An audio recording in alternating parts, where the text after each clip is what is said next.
Atos dos Apóstolos, capítulo 9, versículo 3 até o 6. E indo no caminho, aconteceu que, chegando perto de Damasco, subitamente o cercou um resplendor da luz do céu. E caindo em terra, ouviu uma voz que lhe dizia: Saulo, Saulo, por que me persegues? E ele disse: Quem és, Senhor? E disse o Senhor: Eu sou Jesus, a quem tu persegues. Duro é para ti recalcitrar contra os aguilhões. E ele, tremendo e atônito, disse: Senhor, que queres que eu faça? E disse-lhe o Senhor: Levanta-te, entra na cidade, e lá te será dito o que te convém fazer. Saulo de Tarso, depois seria chamado de apóstolo Paulo. Isso retrata a conversão dele no caminho de Damasco. Saulo de Tarso era um homem extremamente inteligente. Estudou aos pés de Gamaliel, um dos melhores e mais afamados professores da época. Ele tinha capacidade, ele tinha estudo, ele tinha desenvoltura.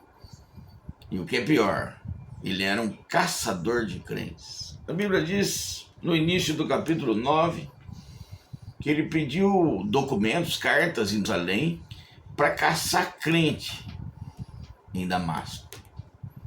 E ele estava a caminho justamente para fazer isso. Quando de repente no meio do caminho brilhou uma luz.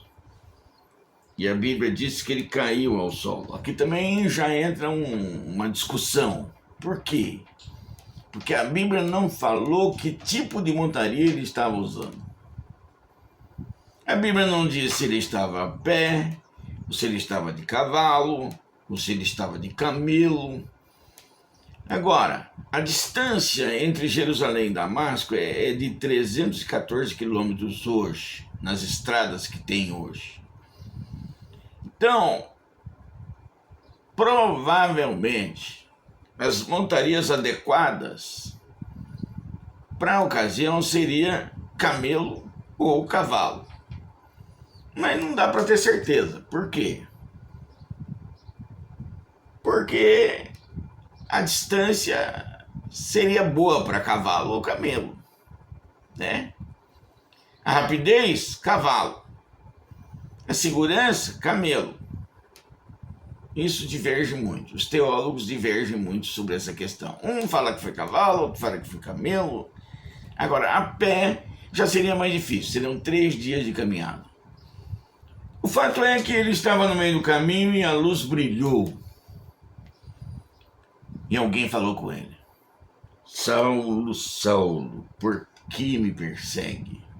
O apóstolo João dizia que a voz de Jesus era como o barulho das muitas águas. Ou seja, seria semelhante ao barulho da onda do mar. Aquele vozeirão falando com ele: Saulo, Saulo, por que me persegues? Aí ele pergunta: mas quem é, Senhor?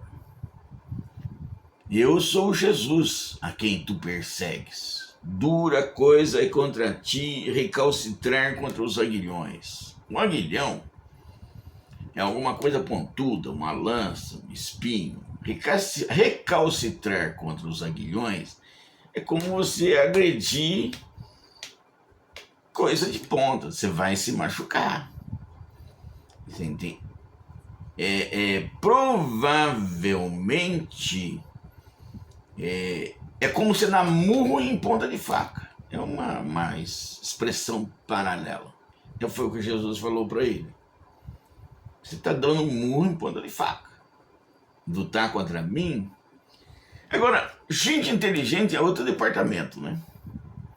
Veja bem, ele passou a vida inteira estudando com os judeus. Ele se transformou num doutor da lei.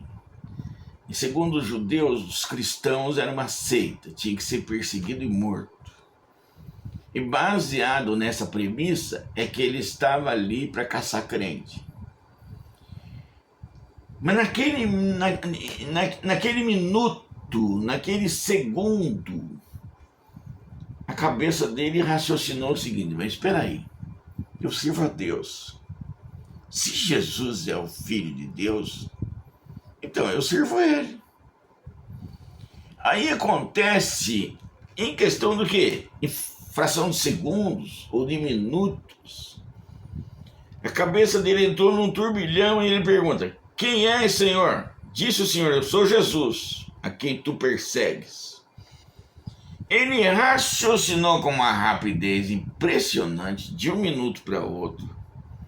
E aí o que ele responde a Deus: o que o Senhor quer que eu faça para o Senhor? Olha, até um minuto atrás, ele era contra os cristãos. No minuto seguinte, ele simplesmente diz: não, o Senhor agora é o meu Deus, eu te sirvo, o que o Senhor quer que eu faça? E a resposta de Jesus foi: levanta, entra na cidade e lá vai ser dito a você o que você tem que fazer. Sabe, irmão, para bom entendedor, pouca palavra basta. Tem gente que fica pensando, leva 1, 2, 3, 4, 5 anos para pensar, para raciocinar, para ter conclusões, para ver se decide seguir a Cristo ou não. Tem gente que é enrolado. Tem gente que vai numa igreja, ouve uma pregação inteira, Deus fala com ele e ele fica lá titubeando entre dois pensamentos: será que eu aceito? Será que eu não aceito? Agora, gente inteligente como esse homem aqui, um doutor na lei, ele falou: não, mas peraí, eu sirvo a Deus, se esse aí é o Filho de Deus, eu sirvo ele. Na mesma hora ele já chegou a uma conclusão: o que o Senhor quer que eu faça? Eu sou teu servo. Diz para mim o que o Senhor quer que eu faça. Vai lá na cidade e espere que eu vou te dar instruções. Sabe, irmão, tem gente que tem uma dificuldade tremenda para tomar essa decisão. Mas para bom entendedor, pouca palavra basta, né? Eu sou Jesus, dura coisa é contra ti recalcitrar contra os aguilhões. Senhor, o que o Senhor quer que eu faça? Sabe, querido, será que Deus precisa desenhar para você? Precisa tomar atitudes? Não. Usa a cabeça, usa o intelecto, usa o raciocínio.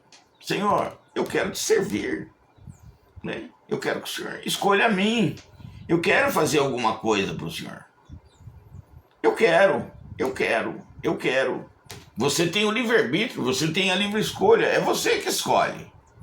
Porque a parte de Deus ele já deixou pronta, já fez tudo. Agora cabe a você, cabe a mim, cabe a nós, cabe ao povão. Assim como coube o apóstolo Paulo nesse texto que nós acabamos de falar. Tome a sua decisão. Deixa Deus usar você para a glória do nome dele. Que o nome de Jesus seja glorificado na tua vida.